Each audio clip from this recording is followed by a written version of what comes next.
started attending. So this is brand new work, so I'm very excited to get all the feedback that you have, because it's still very much a work in progress. So this work is part of a few recent papers that I've been working on, trying to understand the role of the earned income tax credit on household finance outcomes like credit card use and savings. This particular paper is kind of taking one step back and looking at whether the earned income tax credit has an effect on a factor that we know is very important for household financial well-being, especially in older ages, and that's cognitive ability. And I should say this is work with my colleague Tansel Yilmazer, who's also in consumer sciences with me here at OSU. So before we kind of get into the talk, I just want to make a distinction between two different ideas, the idea of general intelligence versus fluid cognitive functioning. So I think a nice way to think about this is to think about a computer. So we all have our computers that have storage space where we can, save various pieces of information, and then they have memory, which allows them to go ahead and access that information. So if we kind of want to use that metaphor to think about a person, or the general intelligence is a person's kind of ability and store of knowledge. That's generally how we measure that aspect. Fluid cognitive intelligence is more like a memory of a computer. So it's the ability of individuals to access information they have and to learn new things. So just as when a computer gets old, we kind of know this experience of the computer getting slow, the memory kind of becoming a little bit rusty. The same thing happens to people. And this is a normal part of aging. So, we will all go through this, hopefully, process as we age, where our memories will get slow and we'll get kind of worse at accessing information. There's normal cognitive decline. That's what we call cognitive decline associated with aging. But then that can kind of move into the realm of more severe impairment. So we have mild cognitive impairment, where individuals will start exhibiting some of these symptoms. So for example, frequently repeating questions or stories, having trouble making judgment, etc. And then when things get really bad, it can progress to Alzheimer's disease and dementia. And that's when we start seeing, in addition to these kind of like forgetfulness and inability to learn things, etc., we start seeing certain personality changes as well. And then I should also say that depression is also highly correlated with cognitive decline. So it's not really clear yet whether depression is actually a symptom of the physiological phenomenon of cognitive decline, or whether it's just kind of a related symptom that occurs, but they tend to be occurring at the same time. In terms of the causes, they're still pretty unclear, but it seems like there are both genetic and behavioral factors that impact the rate of cognitive decline and the severity of individuals. So things like, we know that there are proteins that certain individuals are disposed to develop that create these plaques in the brain that can lead to Alzheimer's. But there's also evidence that diet, prolonged stress, and certain diseases like heart disease can also potentially worsen or hasten cognitive decline. And I should say, please ask questions throughout if you have them. So why should we care about this? It's a huge and growing problem. So there are, this number I have here is almost 10 years old now, but the CDC estimated that over 16 million people were affected with an aging population. This number is only going to grow. I was also very interested to learn that this is an issue that affects not just the very old. There's increasing evidence that cognitive decline can begin at as early as age 45. The plaques that are associated with more severe cognitive decline start showing up in people's brains when they do autopsies on people who have died in car accidents and such early. And then the problem is also costly. So as I mentioned earlier, maintaining cognitive functioning into older age is really important for individuals to maintain financial well-being, to be able to live independently. There's evidence that investing behavior is impacted by cognitive decline and worsened, so it can have significant impacts for the individual.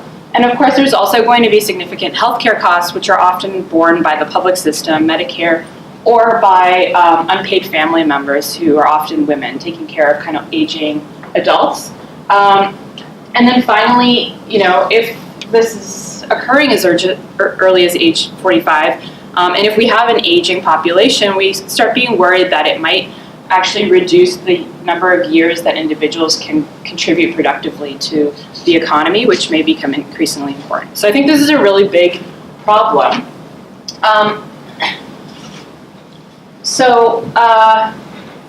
As I mentioned, there are both, it seems like there are both genetic and behavioral factors that can impact cognitive decline, and that kind of leaves us some hope that there are potentially policy interventions that we can think about that might slow this and keep people mentally able into older age.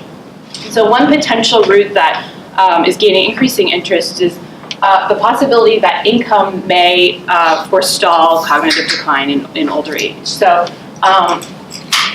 kind of just theoretically thinking, we can imagine that income could impact cognitive decline positively, because having more income might lower financial stress, which then can kind of reduce the psychological impacts of stress, the physiological impacts of stress on the brain, and keep people mentally able for longer.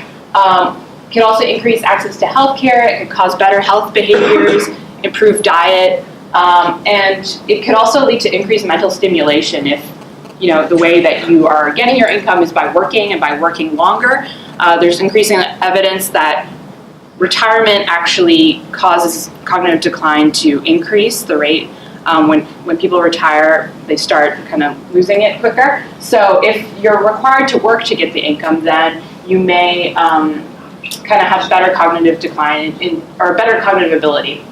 But it's also possible that income could have a negative impact on cognitive ability if there's additional stress associated with working, or if earning more in your prime working years causes you to retire earlier, right? So we can kind of think about income having these potentially either impact on cognitive functioning. What has the past research shown? In descriptive studies, there's pretty strong evidence that there's a positive correlation between earned income and socioeconomic status and cognitive functioning. But of course, that's descriptive evidence, and it's pretty easy to think of a scenario where it's not the income that's causing people to have higher cognitive functioning, but rather the other way around, right? People with higher cognitive functioning have higher income. So the descriptive evidence may not be particularly useful if we're trying to understand whether income can help people remain cognitively able into older age. On the causal side, there's kind of emerging evidence that there may be a positive causal effect of more income as well. So there's this kind of one study that looks at whether being born in an economic boom time as opposed to a recession has positive impacts once you're aging on your cognitive functioning. They find yes, it does, but of course there's many channels there. I think the best kind of existing causal evidence are these two papers looking at old age income support programs, so Social Security here in the US and a similar program in Mexico, where they find when the policy is expanded and individuals start receiving more generous old age security payments, their cognitive functioning actually increases. So these papers do find a causal role for income received during old age, but there's still a big question about whether income that individuals could receive during their working years could forestall cognitive decline in older ages. And that's the contribution that we're trying to make here. We're trying to look at what happens when individuals receive more income during their working years. Are they then, as they approach older age, able to maintain a higher level of cognitive functioning? And in particular, we're looking at the EITC. So both from a position of policy interest, but then also kind of using it as an instrument for income, as a proxy for income, some exogenous policy variation in the amount of income that individuals are receiving during their working year. So we can get around this descriptive problem, and hopefully I'll be able to convince you of that today, that we're kind of getting there. Yeah? Does the literature offer any channel to show how the income increase the cognitive level of the aging people? So these causal studies have not really gotten at mechanisms, but I think the kind of, the general idea is that the income is reducing stress, which seems to be like one of the most important correlates that the natural science literature has found. So when, for example, both in human and non-human animals, they can do experiments in non-human animals where they expose them to stress and then make them do tasks later on when they're no longer stressed, and they're finding that even stress that their individuals are no longer experiencing, if they were experiencing it for a long time in the past, then their ability to engage in these kind of, fluid intelligence tasks decreases. So, yeah, I think stress is one of the big channels. Consider whether if my income increases, I get access to higher quality healthcare. Yep, that's another potential channel. Mm-hmm. Okay, so what are we going to do? Essentially, we're going to sort of follow the literature by capitalizing on policy-induced changes to a household's income that come from expansions to the EITC over time. Our approach is different than what's been done in the literature because we're looking at, rather than kind of looking at outcomes that are changing over time as the EITC is expanded, we're trying to engage in a strategy where we're looking at outcomes at a fixed point in time later in life and relating those to the lifetime history of policy exposure. So it's a different approach than what most of the literature does, and I think there are some challenges associated with it. But I also think that this is kind of an important contribution of the work because of the fact if we want to know what are these kind of cumulative effects of these large-scale policies, then I think the research community is going to have to start thinking about what methods we can use to kind of look at point-in-time estimates or effects. Today I'll show you work that uses the NLS Y79 data. These are mothers who were born between 1957 and 1964. They were all at least 50 in 2014, and we're using our cognitive functioning measure at age 50. Future direction, we're going to move to the HRS, the Health and Retirement Study, to look at older mothers and mothers who have repeated measures of cognitive functioning. So I think, I definitely think that these mothers may be too young to do this effectively on its own, and I think there are also kind of limitations to this data set. So combined, I'm hoping that this will be kind of like a nice, tell the full story, but I'm only going to show you half the story today. So, and just to preview the findings, we find limited evidence of causal effects that the EITC expansions improve cognitive functioning for mothers, especially among low education mothers.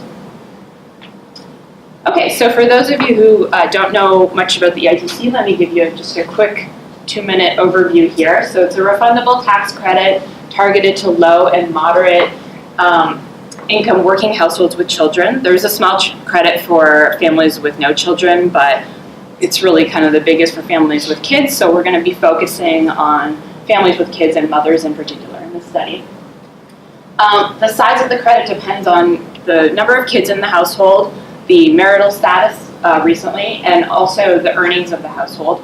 And the benefits are structured in such a way that for very low income, very low earning households, the benefit increases as labor force participation increases. So what that means is that if you're a very low earning worker, you're incentivized to work more because of the fact that the credit's going to become bigger the more you work.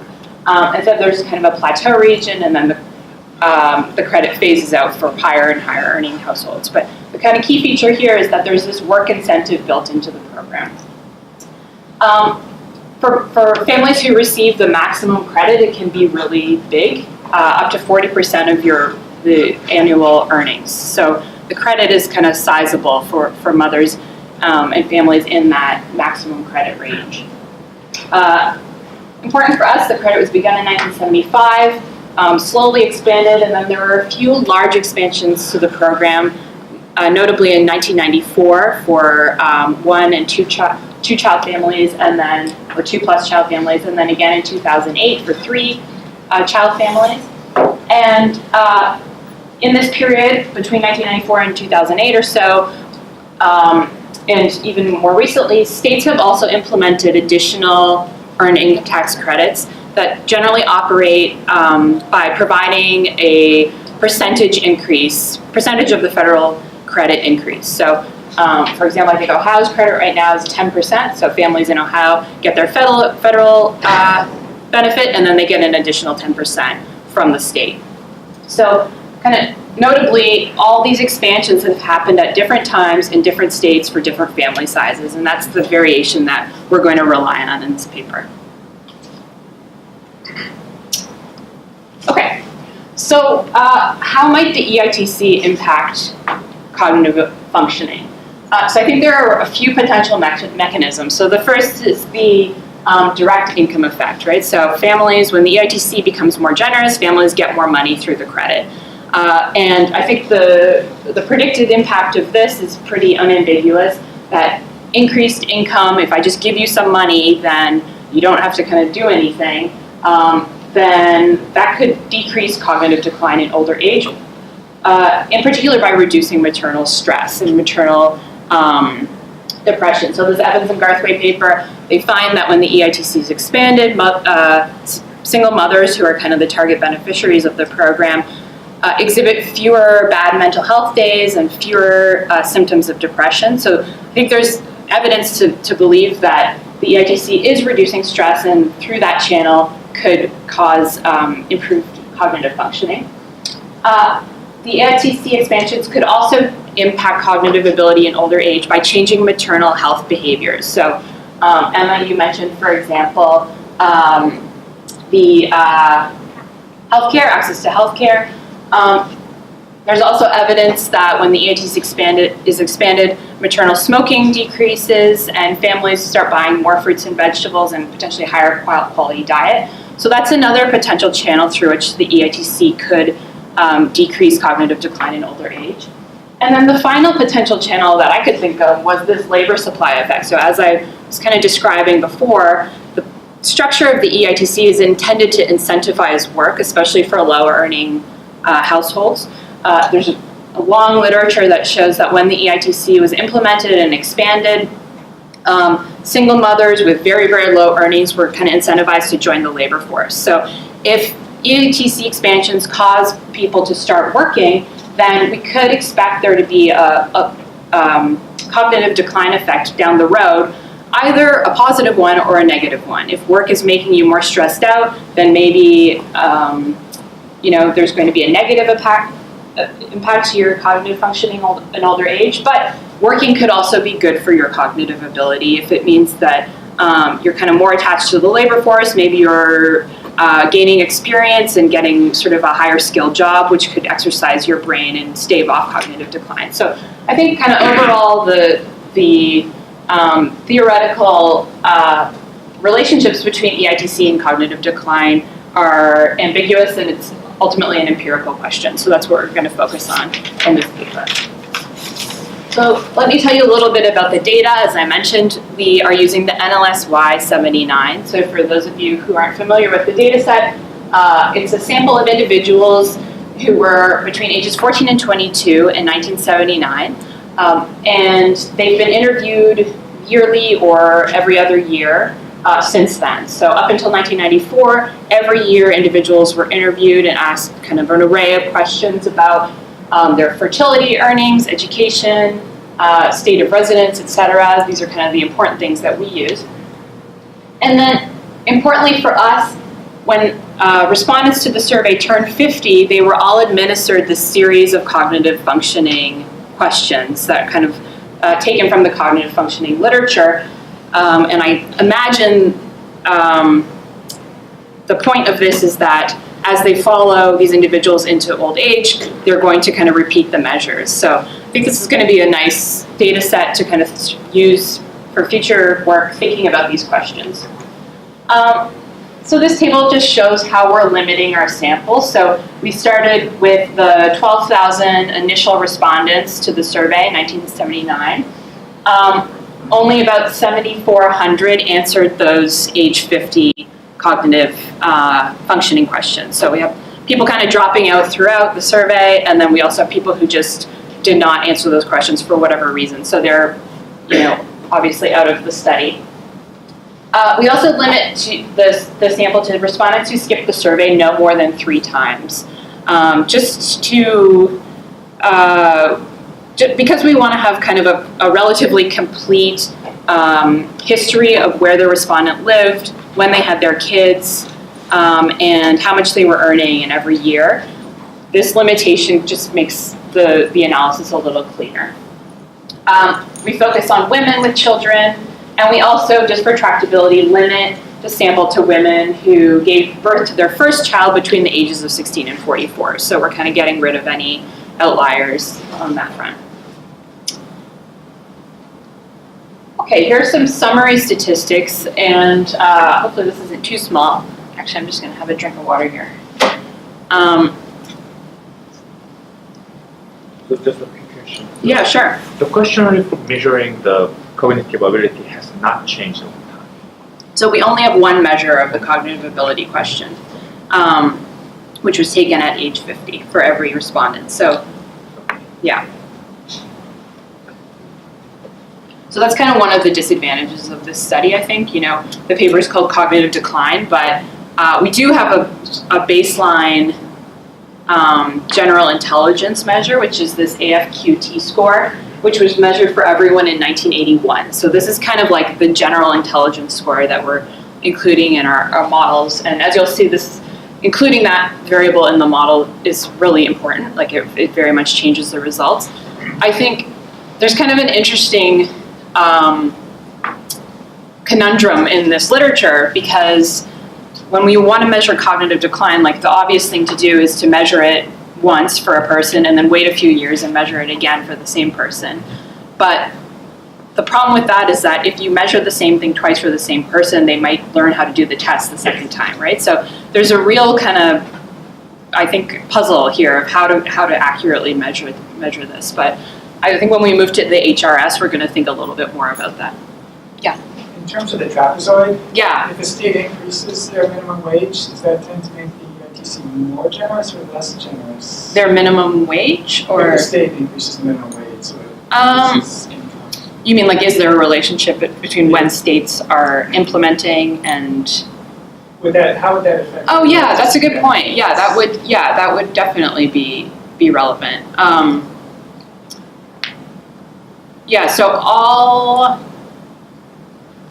So when the minimum wage becomes more generous, then, you know, depending on, assuming we don't lose jobs, I guess, then yeah, that would change mainly like who's getting how much. Yeah, that's a good point. We're not really thinking about that at all. You know, most of the studies that kind of use the year-to-year changes in the EITC, they'll often include controls for the minimum wage. Once you see our research design, you'll see it's not really possible to do that, to capitalize on changes, but we should think about putting in kind of like a general control for that. We do have state fixed effects, but yeah. I guess it would affect the income, but Yeah. maybe increase that, but potentially decrease the. Yeah, that's a good point. Mm-hmm. Thanks. I'm gonna write that down. Was there another question? No. So it's a little bit of a nuance, but kind of building on Rob's point. It's really wealth you're looking at, not income, right? No, it's lifetime income and lifetime EITC. So whether that's wealth or not. Well, then that's interesting for the stress and uncertainty and taking on a second job or not, or losing a second job, right? So, You mean like there's just an ambiguous relationship between the income and, yeah, for sure. I think, let me show you the research design, and then I'd love to talk more about this idea, because I think there's a lot of moving parts, and trying to figure out what's going which way is a challenge. Yeah. I'm just curious whether in this database or in this survey, if there are any measures on social support. Because if we look at the public health literature, it shows that people tend to live longer if they have a really good social life. And they also have a variety of different positive outcomes. Cognitive abilities is one of them as well. Yeah. So is there any measure or proxy where you can capture the social support effect? So there probably are in the data. we haven't looked at that at all, and I think that's a good suggestion to think more about that. Again, once I show you the research design, assuming that social support isn't changing as the kind of policy variation is occurring, then that shouldn't confound our kind of policy estimates, but I think that's an important channel to think about as well. And certainly if people are kind of working more, I think that, I didn't really mention that, but I think. Yeah, you can buffer the negative effect of stress. Yeah, exactly. Thank you. Okay, so I don't want to talk too much about these, except I'll draw your attention to the top half, or the top panel here, and just talk a little bit about the measures we're going to use. So these are the kind of 4 cognitive ability, and then plus a depression score measure. And so recall, these are all just measured once for each person at age 50. So the first is a self-assessed memory, where you ask the person, how's your memory? And they say, terrible or great. I would probably say, give myself like a 2 out of 5. So I don't know if these are all just relevant for much older people. But so that's a scale of 1 to 5. 5 is better result. The second is a recall test. So how this works is each respondent is given a list of 10 words. They're asked to immediately recall all 10 words. And then they're asked a bunch of other questions in the survey, and then they're asked again to recall the 10 words. And so the score people get are how many out of those 10 they're able to correctly recall. So the average is about 5. The subtract 7, respondents are asked to start at 100, subtract 7, state the number, subtract 7 again, state the number, do that 5 times. And then the score here is 0 to 5, how many of those numbers they get right. That's the average score we have is 2.83. The cumulative score we just added those 3 together to kind of get, find people who are potentially doing worse on all 3 measures or better on all 3 measures. And then we also look at this depression score, which is made up of a series of items, the kind of typical depression screener question. So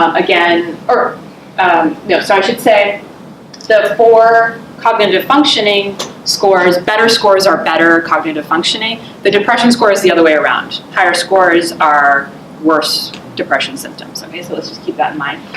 And then the other thing I want to draw your attention to, or just mention here, is the AFQT score, which is, again, this kind of baseline intelligence measure that's going to be important in all our models. Okay. So, how are we doing on time? So, the first thing we're going to do is kind of just investigate the relationship between lifetime earned income and the cognitive ability scores to kind of get this naive relationship between lifetime earnings and cognitive ability at age 50. So the way we do this, we regress our cognitive ability measure, Y, on a sum between ages 21 and 50 of annual earnings. So for everyone in the sample, we take their reported earnings after tax, after transfer in each year of the study from age 21 through age 50, and we add these up. That's going to be our lifetime earnings measure.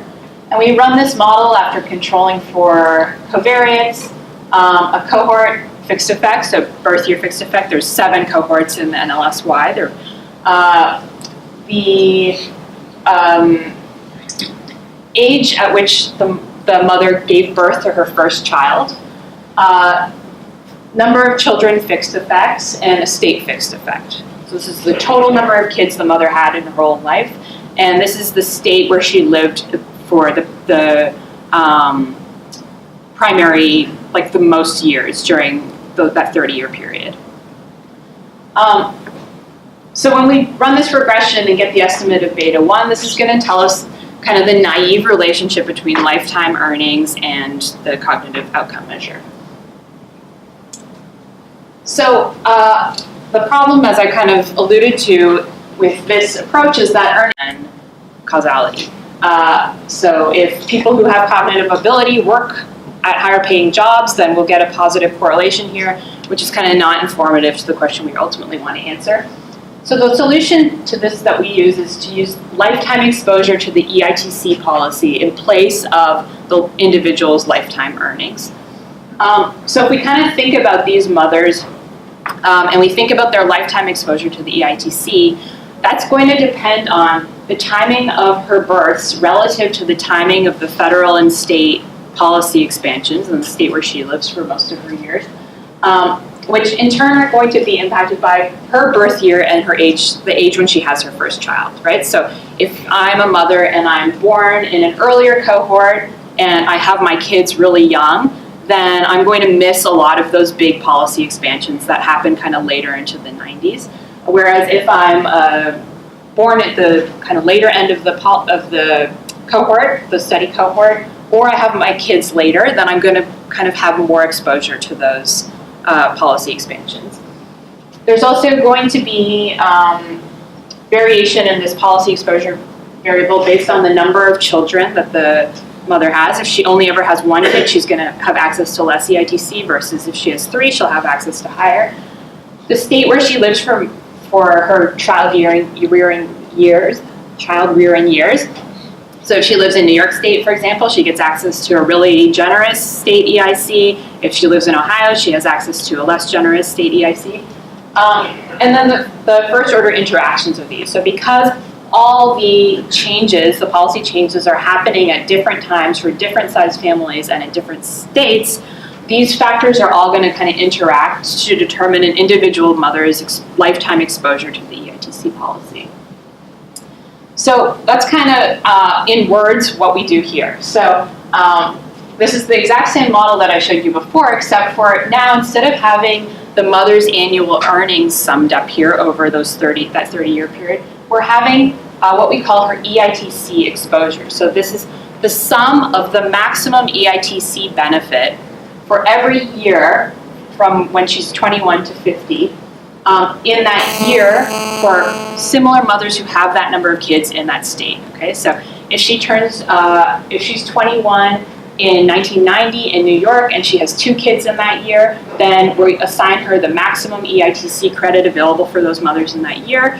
We add that to the maximum credit the next year in 92, 93. Then there's a big EITC expansion. And we add that credit on. Then maybe she has a kid, so she gets access to a higher EITC the following year. And we're adding these all together for that 30-year period for each mother. So let me show you a few pictures that I think will make this a bit easier to understand. So this is the kind of typical EITC policy. Yep. Sure. So then these are theoretical upper limits. Yes, exactly. This is like an intent to treat estimate that we're getting from the maximum, the kind of exposure to Any the sense of policy. how that calibrates? Like who gets that? You mean?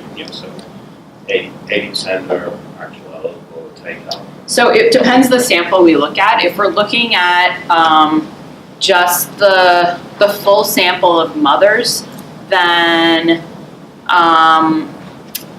I don't know off the top of my head, but we also look at the kind of low education sample of mothers, which is Again, it's as a credit, right? I mean, you've got to be active in it's eligible, but you actually have to be participating, right, to get the full benefit, right? you have to be working. You mean? Yeah, you have to be working. Yeah, so so you can miss out on the credit because you're too poor or because you're too rich. So And then you can just you cannot file. choose to or not. You cannot file your taxes. Yeah. So the only way you cannot get it is by not that's filing. Yeah. Yeah. If you file your taxes and you're eligible, you get it. Yeah. You can't opt out if you for some reason wanted to. But that's a good question. So right now we're just kind of presenting these intent to treat like reduced form models because I think it's difficult to think about doing the IV estimate where we're actually waiting for how much people are actually getting and who's getting it. Yeah, it's more of a question as to Yeah. if that's available in the data or not. Yeah, no, we don't know the EITC they individually get in the data, but we can run them through a tax simulator and calculate what they individually would be eligible for and then kind of weight our estimate by that. So I thought the next step you were going to, after the reduced form, you were going to do the IB, but you say that you're not doing that. It's not a good enough predictor of overall income. Is that the It's a good predictor for overall income, but Basically, we're having a kind of internal debate about whether it makes more sense to predict each year's earned income with that year's EITC and then add up the predicted values, or predict the lifetime with the lifetime. Okay. So, yeah, basically we couldn't agree in time for the presentation. For us, the policy evaluation is what you're doing, so that's fine. Yeah. Yeah, no, but I think that like, ultimately that's what we want to get to and think more about that. Thank you. Yeah. Okay, so this is the typical kind of EITC policy variation that you see in EITC papers. This is the yearly EITC that different families have access to. So, for example, this is one-child families in 1983 had access to a credit that was about $1,500. As we go along, you can see kind of the big federal expansions happening. These are these like big changes here. And then you can also see the individual states implementing and expanding their own additional EIC credits. So this year-to-year variation is what the typical EITC paper uses. Because we are kind of summing up EITC over many years, what we're doing is we're taking a 30-year window for mothers, and the start of that 30-year window is going to depend on when the mom was born, right? Because it starts when she turns 21. And we're going to sum up her these max EITC policy exposure variables depending on where she lived, which state she lived in each year, and how many kids she had in that year. When we sum that up, we're able to then get these lifetime EITC exposure variables. And here we're plotting it by the mother's age at first birth, by the total number of kids she ever has. So these are moms who only ever had one kid, and you can see that depending on how old she was when she was born, and depending on what state she lived in, her lifetime EITC is going to be larger or smaller. So her lifetime potential EITC. So this is not the EITC she actually got, this is the exposure to the EITC policy for her. So the things I want to kind of point your attention to here, firstly, the age at first birth is more important, relatively more important for families with one kid compared to 3 kids. And so that makes sense because of the fact that the expansions tend to happen later in the sample period. If you do all your child rearing earlier, because you have kids earlier, because you only have one kid, so the number of years that you have an eligible kid in your house is fewer, then you're going to have a smaller EITC credit.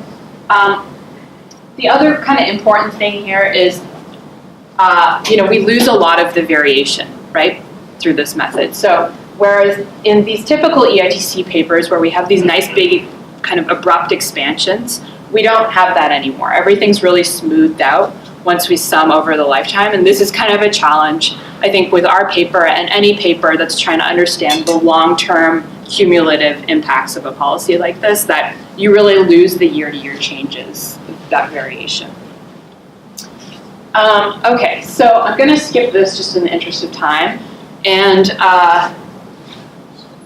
just show you how the lifetime EITC variable looks for families of different sizes. Okay, so for one-child families, you can see that there's kind of a pretty good distribution. Some families only had access to about $30,000 in lifetime EITC, whereas the kind of families that had their kids relatively later in more generous states could have had access to up to $80,000 in lifetime EITC. And the same is true for the larger families as well. So any questions about this policy variation before we move on to the results? Okay, so here are some first results from the naive model where we're just regressing the various outcomes on the lifetime earned income. So this is kind of the naive model where we're just relating your cognitive ability to how much money you actually earned in your lifetime. We've standardized the income measures so that you can interpret all the coefficients as what happens to the cognitive ability measure when your lifetime earned income increases by 1 standard deviation.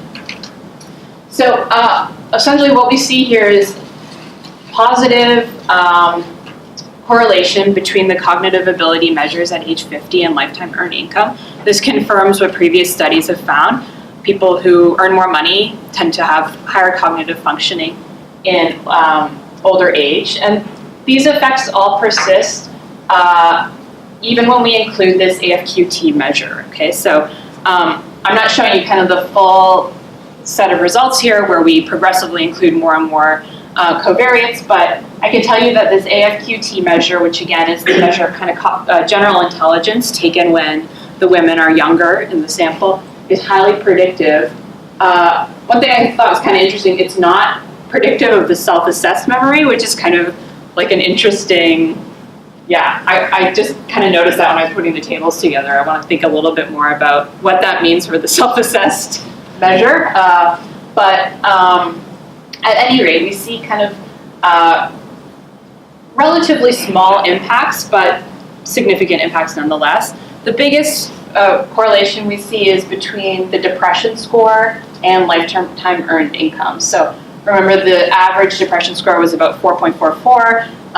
So a 1 standard deviation increase in lifetime earned income is associated with a 0.5 reduction in that depression score, so lower depression symptoms.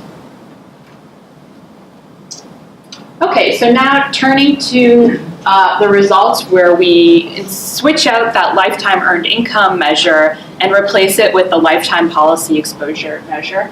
Again, we've standardized it so you can interpret the results as what happens to the outcome in question when we have a 1 standard deviation increase in the exposure variable.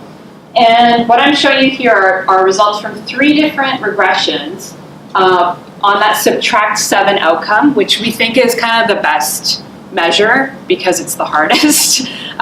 So people, I think there's like, there's more room to improve in that measure.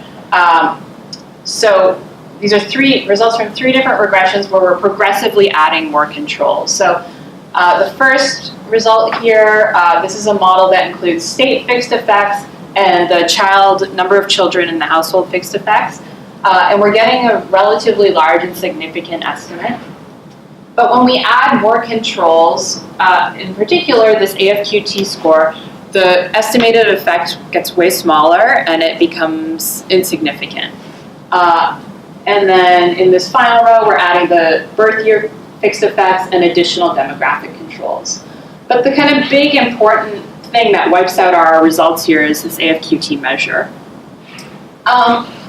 So none of these estimates are significant, but I do think it's kind of interesting that they're nearly identical to the result that we got from the naive model. Okay, so so we have so the estimated impact of a 1 standard deviation increase in income is nearly identical to what we're estimating for a 1 standard deviation increase in the policy exposure. Yes, just quick question. So the reference group is not no children, but 1 child. That's right. Yeah. So it's only mothers in the sample. We don't have people with no kids. So the underlying variation, though, is different for income than EITC, right? So you can't really compare the coefficient. I felt the same way. I like to see they deny, but it's true. Right. Yeah, you're right. Or maybe, I don't know, maybe it's comparable, but I think we need a couple more calculations to figure that out. Yeah, I think, like, this is the policy estimate, so, if we were to weight this by who's actually getting the money, then it would be much larger. So, like, this is the effect over everyone, whether or not they're getting the money, right? So if we looked at the effect of the treatment on the treated, this would be bigger. So I think you're right that it doesn't matter. That's right. Yeah. So the deviation in income is not the same as the program. You're right. Yeah. Okay, so these are the results for the other outcomes from just that fully saturated model. So I'm not showing you the models that don't have the other controls in them. And essentially what we find is insignificant effects and generally speaking, estimated effects that are smaller than the ones we were getting from the naive model.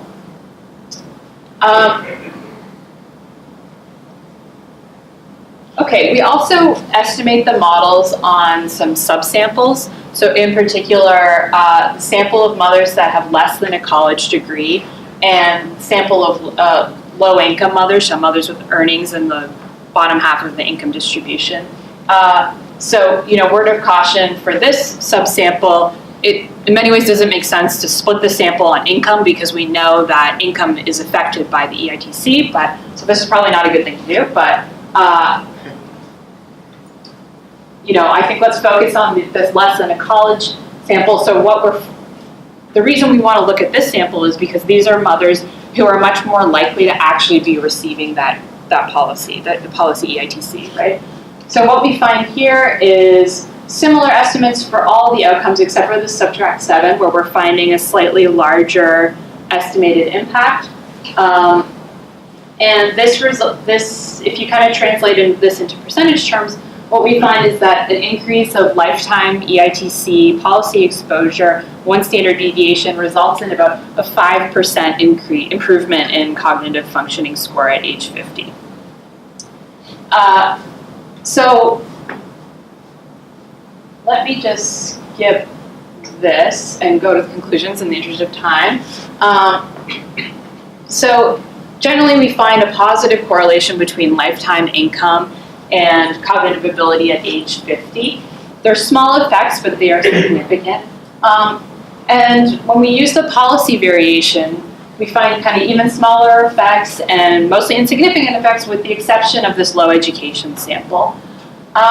So I think the estimates are, I think it's like one kind of limitation right now is it's really difficult to tell whether these are generally zeros or whether they're just imprecisely estimated effects, right? So the effect sizes were definitely smaller when we turned to that policy variation variable, but they, I definitely would not rule out positive effects, especially since we do find a larger effect for the low college sample for that one important outcome. And I think, when we are able to move to the HRS, this is going to give us a lot more information and kind of make it easier for us to figure out whether these are actual zeros or whether they are just kind of imprecisely estimated and we don't have enough power in this sample. But I think generally speaking, the results of the study are going to add to the causal evidence of the literature on the causal evidence of the relationship between the EITC and health outcomes. It's also the results are hopefully also going to add to a small but growing literature on the long-term effects of the EITC. So I think this is kind of like an important area for research, especially now that the mothers who were the beneficiaries of the big expansions throughout the 90s are kind of, and they're, generally speaking, finished their child rearing and starting to enter retirement era. I think that understanding how the policies affected the mothers, not just the children, over the long term is a really important and under-researched area in particular. So I will stop there and open the floor to any questions that I hopefully have. Thanks. So I just have a general question about, so other than cognitive ability, are there other health outcomes, like for instance, life expectancy would be an obvious one. And types of diseases that you're more likely to develop, right? Yeah. So that's one question. And the second is, I know nothing about this policy area, so apology if I am saying something stupid. The intended goal of this policy is improving financial outcomes for these mothers and their kids. Is that right? So the intended goal of the big expansion of the policy in the 90s was to move the welfare system away from typical welfare and into the tax code and into this system where you have to work in order to get this big benefit. So when the big expansions happened, this kind of simultaneously occurred with a big reduction in traditional welfare programs where you just get the money, you don't have to do anything, right? So I was just curious that, for instance, what would be the impact of this on this mother's kids in terms of their educational attainment, their income, for instance? Yeah. Because that would also give us some idea about whether the policy is actually making a difference. Yeah, definitely. So the literature on the EITC, there's many papers looking at the effect of the EITC on a host of outcomes for the children, including educational attainment, health outcomes for the kid. I don't think there's any that look at earnings for the kid yet, because the kids are kind of just entering the age where they would be earning money. So I think that literature is really strong. What we're trying to do here is kind of bring a little more attention to the moms, which I think have not kind of been as heavily researched. You know, the point of the program, the fact that it's targeted to families with children, yes, I think like the children is the key word here. But I think there are like important impacts for the mother as well.